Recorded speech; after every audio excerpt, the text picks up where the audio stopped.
Welcome to Cardboard Box Games. I'm Adam. I'm Adam. I'm Andrew. Today we're going to be talking about how to play against creatures that are mustangs or creatures that your opponent plays against you. And also just having some casual fun. All right, let's get going. All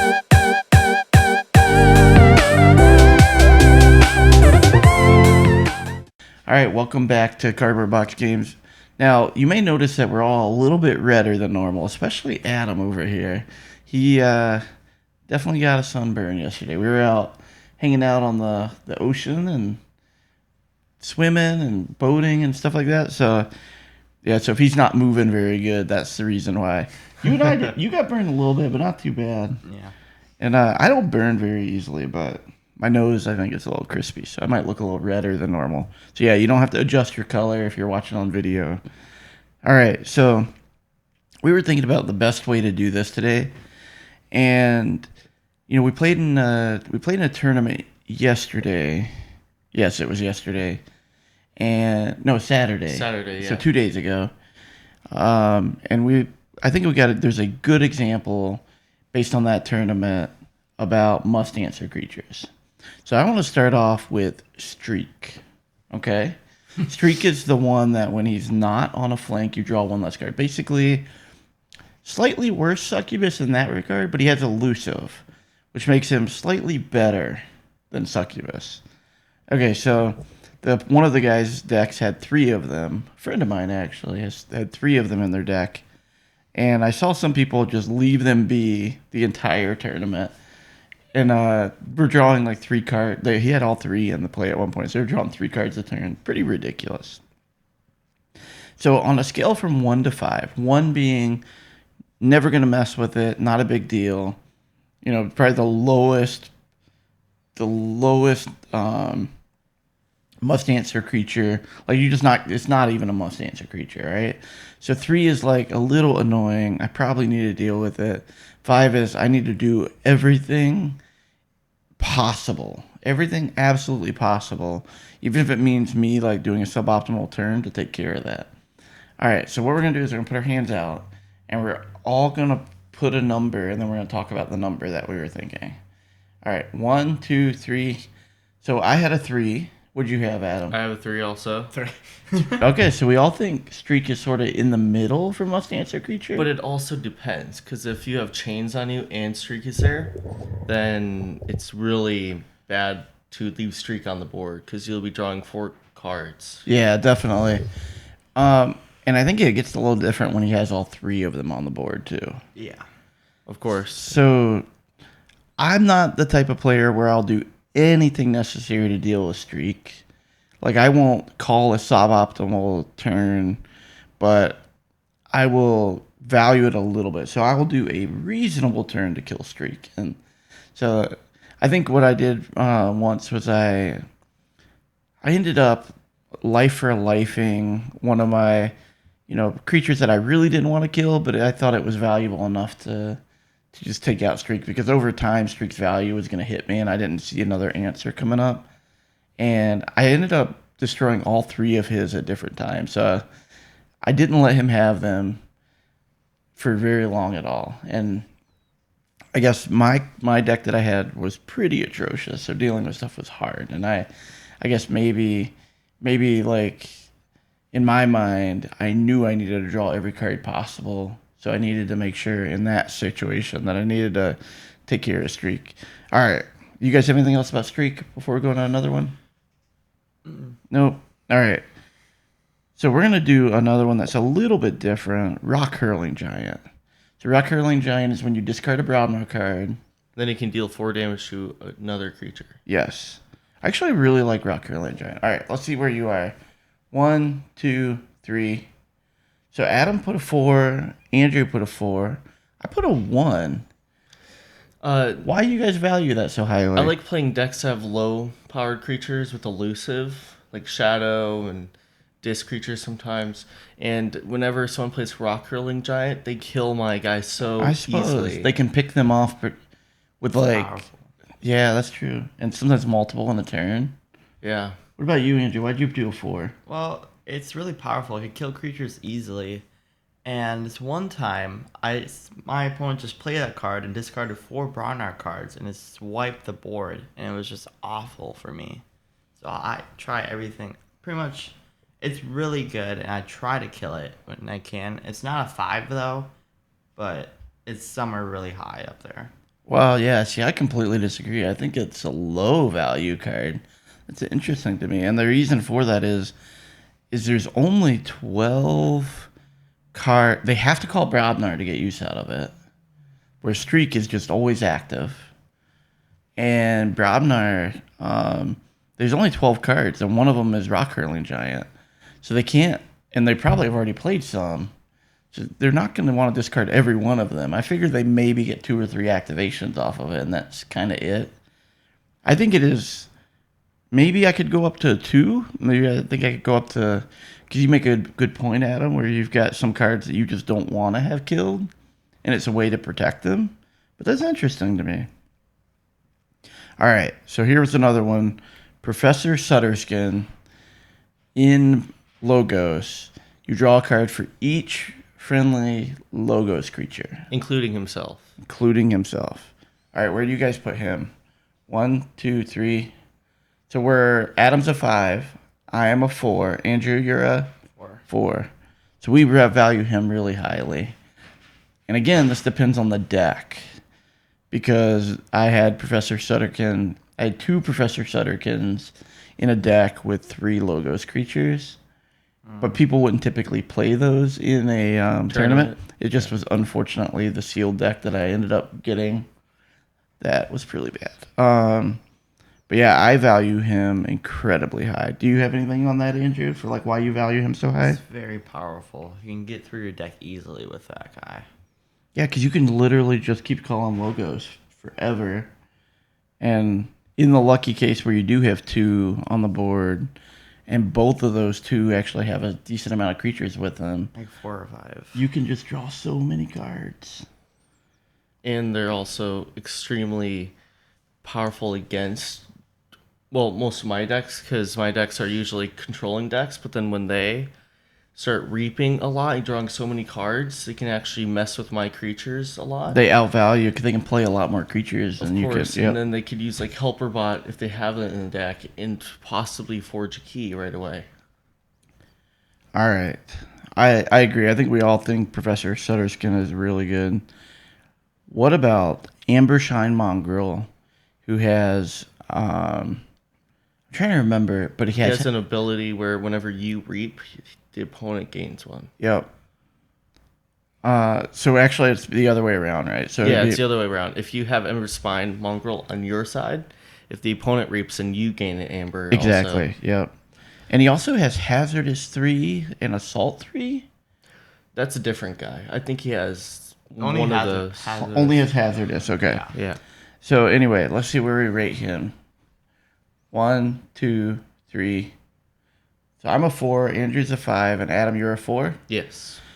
Yeah, I think that guy is actually incredibly good. It literally will, if you misplay and you don't realize that your opponent still has that, and you reap, you can put your opponent on a key with 1 misplay of that.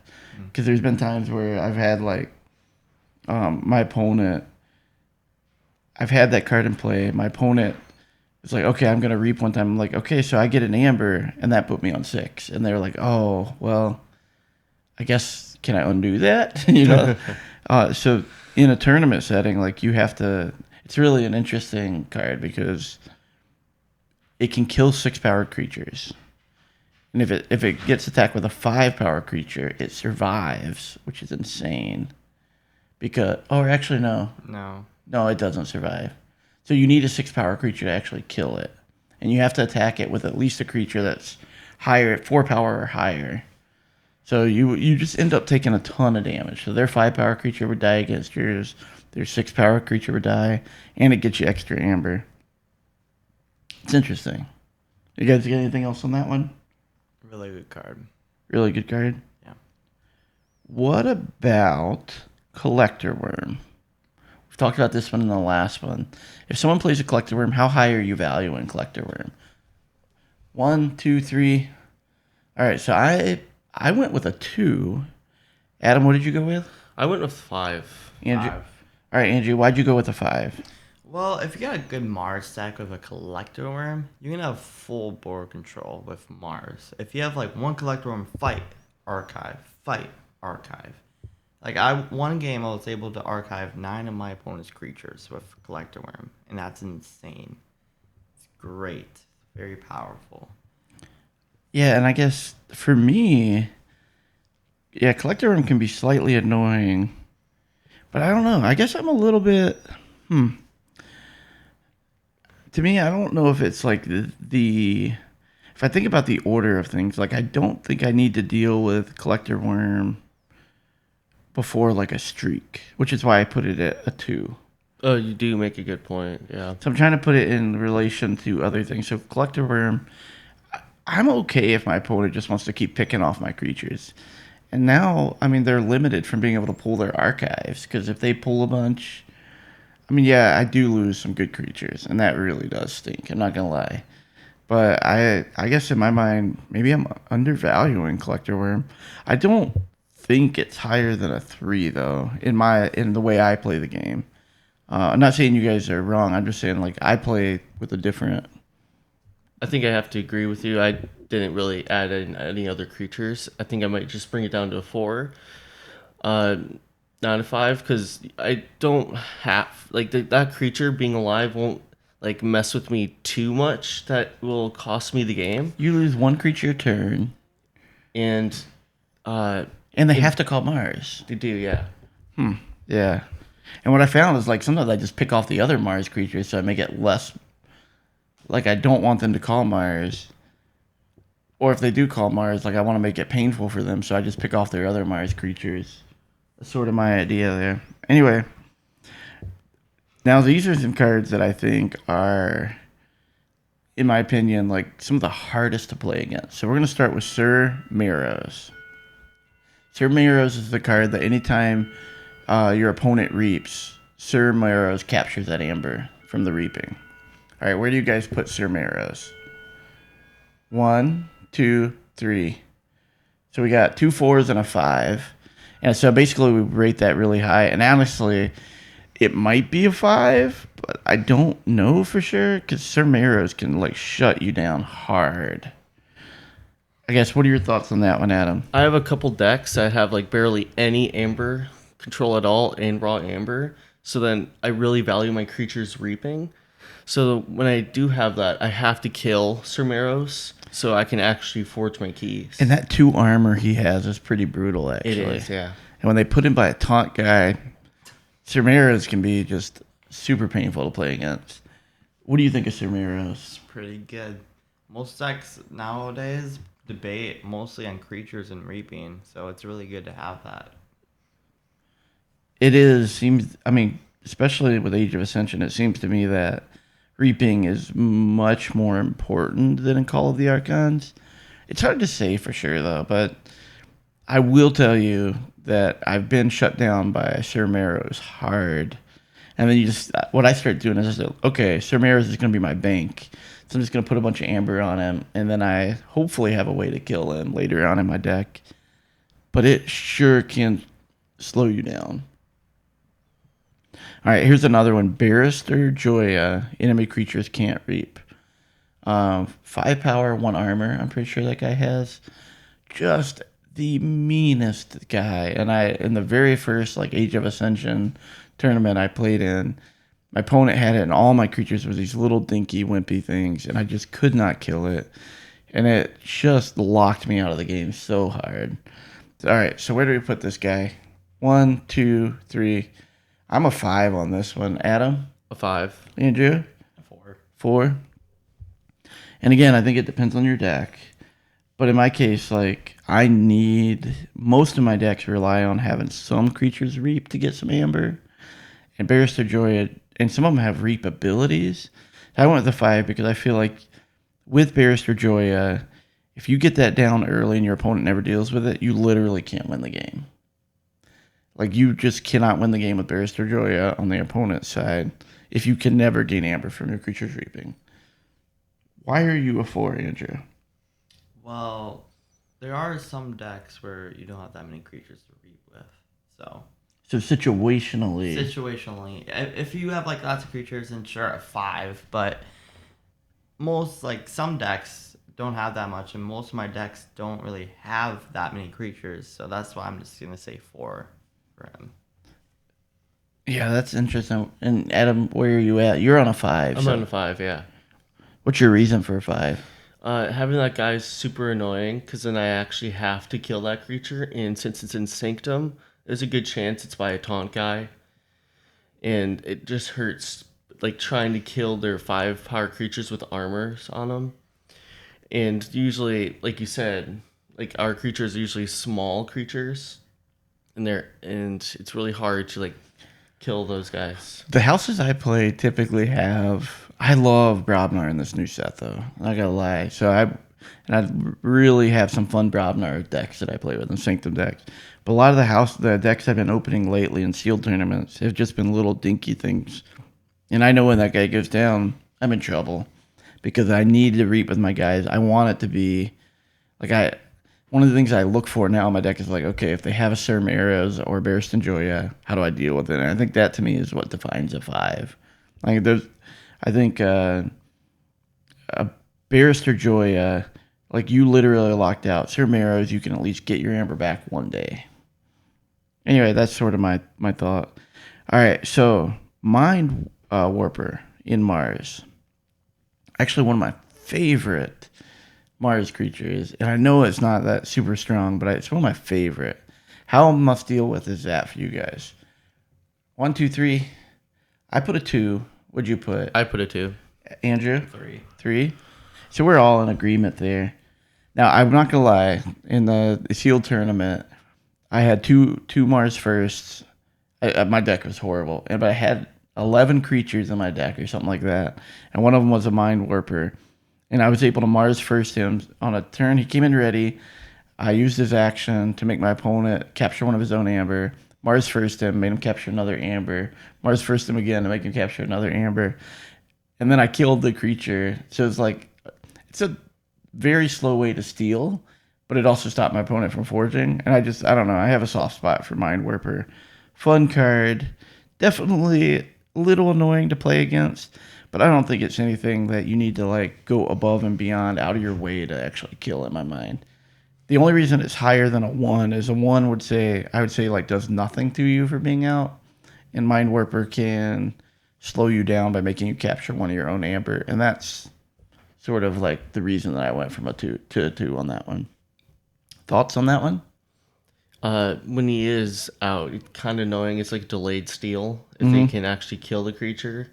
But other than that, it's not really too bad because usually I generate enough Amber so that it doesn't you can just really go matter. above what he actually would. Yeah, It is a fun card to play though. That's one thing I will say. I do love that card. He's also elusive, so it takes 2 creatures to kill him. That's so true. Yeah, the cards that they make elusive, like the one we haven't done yet is Duskwitch. So let's go and just do Duskwitch now. 1, 2, 3. All 5s across the board. Why are you guys a 5? Duskwitch is so powerful. Even though as a mega, you have to play it and then wait the next turn. Duskwitch makes every single creature you play come in ready. Yep. That is so powerful. And he's got elusive, which blows my mind. Like Makes poke really valuable. it does. True. Like when I have an opening hand with poke and I'm playing against Untamed, I'm like, okay, good. If they start with a Duskwitch, I'll be able to kill it at least. That's literally what I think about now. Sorry, what were you saying? That's Okay. How about you, Andrew? Very powerful. You can set up a big turn for another house like Brongnar, logos like Processor Stutterkin, and play 4 more logos, guys, and they're all ready. Reap, draw 5 cards. Like, it seems really powerful. Oh my god, could you imagine doing that? Having a logos turn right after Duskwitch? And like bring in Professor Stutterkin and like 2 or 3 other creatures. Oh, that's so awesome. Yeah, that's so crazy. All right. Let's do a couple more. And the next one that I want to do, it's a little bit different. We're going to do Bronze Key Imp. And Bronze Key Imp is the one where players can't forge their first key. Sorry. See where you guys rate that. 1, 2, 3, I'm a 1. I'm also a 1. Andrew? Okay. What, Hear me out here. Andrew was a 5. Hear me out here, okay? Okay. I battled someone where me and him just ignored the creature most of the game. It was a tournament. The clock had 9 minutes on it, and we started at 35, and no one has a key. Both of us have like 16, 18 raw amber in our pool, and we're like, I don't want to kill him. They are annoying. I don't want to kill him. Because as soon as you kill him, he gets their first key. Exactly. So we're both were like... And your opponent don't want to kill it because then you get your first key. Exactly. So we were just in this pickle, and we both agreed, okay, we have to kill this guy, or this game is going to go nowhere. So I was like, no, you're killing him. I want my key. So he killed him, and the clock now is only like 7 minutes on, so we had to get 2 more keys before it gets to end game. And it was just crazy. It was a crazy game. It was very crazy. I just Shadow Storm and got rid of all his amber when I forged my key, and then got rid of all his amber. And he was like, no. But it was great, though. He still won, though. But it's still... Bronze Ape is pretty good, in my opinion. I rated him a 1 because it's like a very off chance that he'll actually get on the board for the first key. I had a couple decks, and right after my opponent forged their first key, that's when I got Bronze Key Imp. I'm like, well, this is useless now. At least I can play him as a creature, and usually when they do play it out, I just kill it right away anyways, even if you're on the first key. Yeah, I don't know. The imps have made some really tough games for me too, sort of like what Andrew explained, where you're getting these board states where no one wants to kill it. And I don't think that's great for the game. I'm not a fan of those creatures. But maybe the right answer is just kill it as soon as you can. Otherwise, you're just going to play a game and it's going to run to time sometimes. Because if no one kills it, yeah, it's so brutal. And then then your theory should be like, I just want to get as much amber as possible. I don't think it's a must deal with creature, though. I think because it affects both of you, I think it's just a annoying creature. And maybe that pushes it up to a 2. Maybe it is actually higher than a 1. Because a 1 would be like a creature does nothing. But it does do something. It does do something. So it probably is higher than a 1. To your point, though, Adam, it has to be the right time. My favorite, this never happens to me, but my favorite idea with them is I've just forged my first key. Then I play my imp so that my opponent can't forge their first key. And they have to kill it, and it just slows them down. But again, that's like perfect magical world that sometimes doesn't exist. Okay. What about Tesmal? Tesmal is the creature that you reap and you choose a house your opponent cannot use their next turn. It's a creature. Do you guys know that one? Yes. Okay. Yeah. 1, 2, 3. What do we all got? 4s? All 4s across the board. Why 4, Andrew? Very great card. It's not as good as Control the Weak and make you have to play the house, but it's still pretty good. Like, your opponent can make you... Yeah, it's just really good. And it can stop you. It can lock you out from stopping your opponent from getting their key. I just really don't like that card because whenever Tesmal is out, they stop me from playing a house I have the most amount of creatures of. Yeah. So then I can't really deal with that creature, and I can't really reap a bunch, so tough. Get my keys. I feel like anytime you can make your opponent play something or not play something, the value of that is extremely high. And I actually think some people underrate doing the Tesmal's ability. Like, I think that should be a consideration that you take when you're deciding what house you're picking, because Tesmal's ability is so strong.